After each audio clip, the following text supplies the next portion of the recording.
Hello friends, आज हम discuss करेंगे अपनी बॉडी के बारे में। तो हमारी बॉडी में 5 ज्ञानेंद्रियाँ होती हैं, 5 कर्मेंद्रियाँ होती हैं। ज्ञानेंद्रियाँ मीन्स जिनसे हम ज्ञान प्राप्त करते हैं, देखते हैं आँखों से, सुनते हैं कानों से।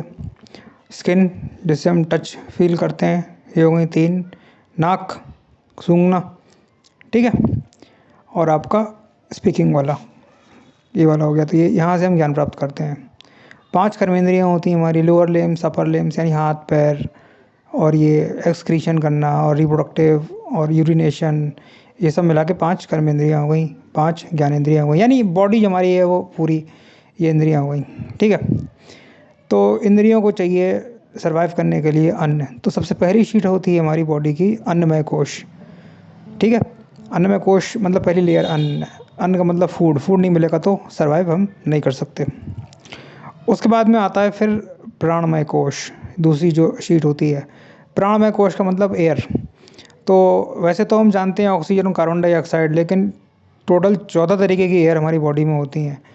तो ये टाइप जो हैं ये पोजीशन के हिसाब से भी हैं कि बॉडी में एयर की पोजीशन कहाँ है। अपान वायु, व्यान वायु, समान वायु, ठीक है। इस तरीके से ये प्राण वायु लंग्स में होती है। तो ये कुछ तो आप जानते हैं। तो टोटल जो है 14 तरीके की होती हैं। तो अब 14 तरीके का जो ब्रॉड क्लासिफिकेशन है वो बहुत ही ज़्यादा माइक्रो लेवल पे होता है।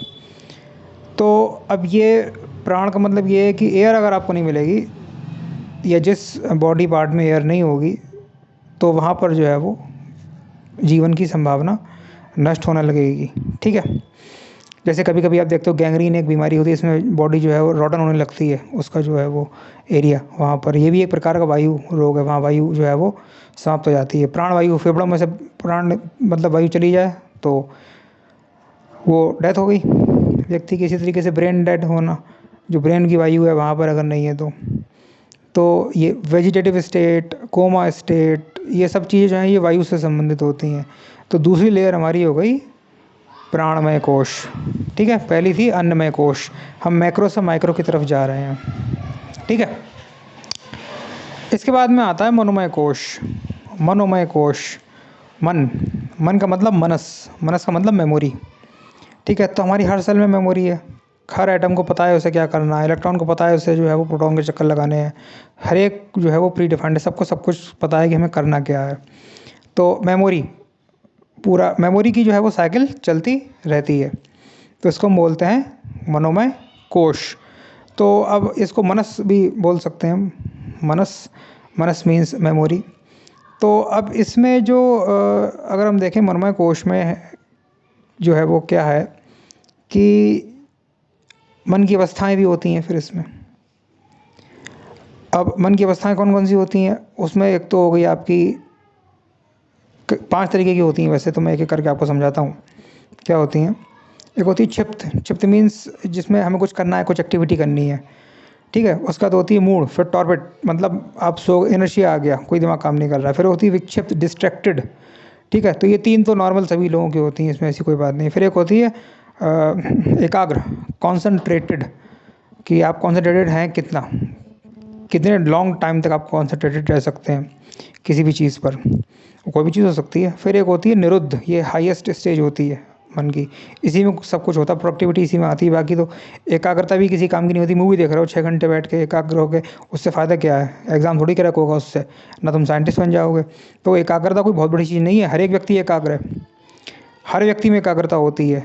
लेकिन जो निरुद्ध स्टेट होती है वो ये बताती है कि एकाग्रता की आगे की स्थिति है कि हमें एकाग्र होना किस चीज़ पे है, कौन सी चीज़ हमारे जो है वो हमारे लिए उपयोगी है या नहीं है। तो ये एकाग्रता से आगे की चीज़ है निरुद्ध अवस्था। तो ये मन की जो है टॉप मोस्ट जो है वो अवस्था होती है, चित्तभूमि कहते हैं इनको हम, ठीक है। मानसिक क्लेश भी होते हैं। अब जैसे अविद्या है, अस्मिता है। अस्मिता मतलब ईगोइज़म, ठीक है। अविद्या, इग्नोरेंस। इसी तरीके से एक होती है राग द्वेष और अभिनिवेश।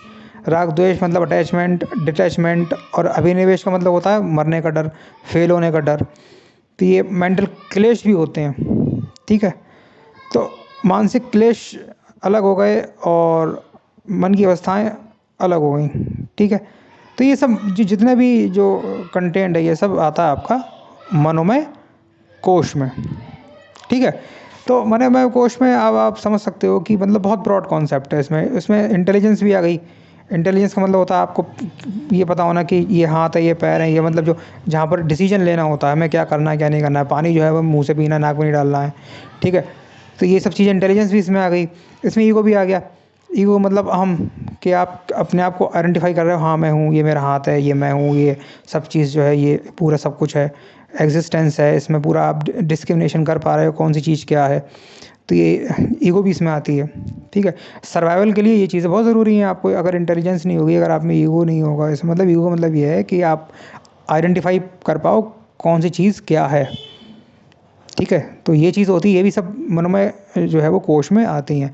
तो ये जानवरों में भी ये मनोमय कोश तक तो सब कुछ चलता है। मनोमय कोश का मतलब मेमोरी या मैनेजमेंट, आप कुछ भी समझ लो, ठीक है? ये 3 लेयर हो गई। इसके बाद हम चलते हैं, फिर आता है विज्ञानमय कोश। विज्ञानमय कोश का मतलब हो गया, फिर आप मतलब बन गए, कुछ क्रिएटिव करोगे आप, साइंटिस्ट बन गए, कुछ स्पेशल जो है वो आप में प्रोडक्टिविटी आएगी। ये सब में नहीं आती है, ठीक है? अभी आपने याद कर लिया, कोई एग्ज़ाम पास कर लिया, नौकरी कर ली, फिर रिटायरमेंट हो के मर गए, ये सब मनोमय कोश तक की कहानी है। इसमें विज्ञानमय कोश में आप नहीं आए कभी भी। विज्ञानमय कोश अलग चीज़ होती है, ठीक है? जो स्मृति आधारित जो हम पुस्तकें पढ़ते हैं, वो विज्ञानमय कोश में नहीं आती हैं। कट पेस्ट करके जो हम लिखते हैं एग्ज़ाम में और पास करते हैं, वो मनोमय कोश में ही आता है, ठीक है? क्योंकि उसमें आपको जो है वो विज्ञानमय कोश के लेवल तक आप नहीं पहुँचे हो। फिर मनोमय कोश के बाद विज्ञानमय कोश आता है, तो विज्ञानमय कोश में फिर जो है, मैंने बता दिया आपको क्या होगा, ठीक है? उसके बाद फिर आता है आनंदमय कोश। आनंदमय कोश का मतलब होता है ब्लिस, ये टॉप मोस्ट कोश है। तो ब्लिस जो है वो, ये एक अलग कैटेगरी हो गई। मतलब एक, जिस प्रकार एक ब्लाइंड व्यक्ति नहीं समझ सकता कि देखने का सुख क्या है, एक जो व्यक्ति सुन नहीं सकता, वो ये नहीं समझ सकता कि सुनने का सुख क्या है। इसी तरीके से अभी आप लोग ये आनंदमय कोश की स्थिति को नहीं समझ सकते। और आनंदमय स्थिति की कोश में मनुष्य बहुत कम देर रह पाता है, जो उसका अहम है, ठीक है? हम अन्नमय कोश में तो हर समय रहते हैं, बढ़िया खाने को मिल जाए। गरीब आदमी है तो रोटी खाएगा, बड़ा आदमी है तो फिर वो ग्लैन फ्रिज के साथ जो है वो चिकन खाएगा। तो अन्नमय कोश में हम हमेशा रहते हैं। फिर हम प्राणमय कोश में भी रहते हैं सदैव। प्राण, अगर हवा नहीं आएगी तो मतलब एयर ब्रीदिंग नहीं होगी तो डेथ हो जाएगी हमारी। मनोमय कोश में भी हम हमेशा रहते हैं। विज्ञानमय कोश में भी मतलब ज़्यादातर लोग रहते ही हैं, कभी न कभी आते ही हैं कुछ समय के लिए। लेकिन आनंदमय कोश में जो है व्यक्ति बहुत कम समय के लिए रहता है।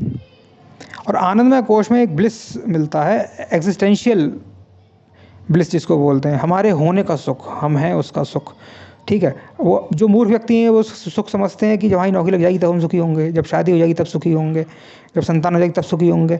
वो सुख होता ही नहीं है। जो व्यक्ति ये सोचता है कि भविष्य की घटनाओं में हम सुख प्राप्त करेंगे, भविष्य में सुख प्राप्त करेंगे, वो व्यक्ति कभी ज़िंदगी में सुख प्राप्त कर ही नहीं सकता। सुख वर्तमान में होता है, सुख ना भविष्य में होता है, ना आपके भूतकाल में होता है, सुख वर्तमान में होता है। भविष्य और भूत, ये पास्ट और प्रेजेंट जो है, ये केवल मेमोरी में आते हैं, ये सुख दुख में नहीं आते हैं। सुख एट प्रेजेंट मिलता है, दुख एट प्रेजेंट मिलता है। तो जो वर्तमान में है वही सुख है, वही सुख है और वही दुख है।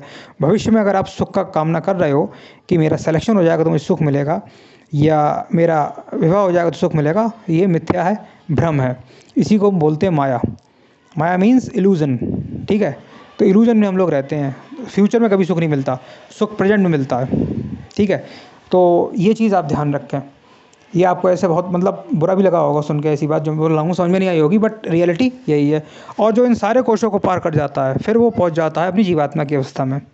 जो उसका हम है वो जीवात्मा को टच कर लेता है। जब फिर वहाँ पहुँचता है शुद्ध मतलब जो है अस्तित्व के लेवल पे, तब जाके जो है उसके ये पांचों कोश खुलते हैं। और फिर जाके जो है उसको, जो उसकी अवस्था होती है, उसको आप अनिर्वचनीय, उसको आप बोल नहीं सकते इतनी आसानी से। जैसे मैंने पहले ही कहा ना कि एक कोई व्यक्ति जो है ना सुन सकता, ना बोल सकता, ना देख सकता, तो उसके लिए ये बताना ही असंभव है कि कैसा अनुभव होगा जब तुम देखोगे, क्योंकि आज तक उसने कुछ देखा ही नहीं है। तो ये जब अवस्था होती है, जीवात्मा तक की अवस्था तक हम पहुँचते हैं, तब ये होता है। तो ये आज हमने थोड़ा-सा अपनी बॉडी का जो है वो बताया आपको कि बॉडी क्या होती है, कैसे होती है। आगे और गहराई में हम बताएँगे कि बॉडी के बारे में अंदर जाके क्या-क्या होता है। तो अच्छा लगा होगा आपको ये ऑडियो सुन के। Thank you.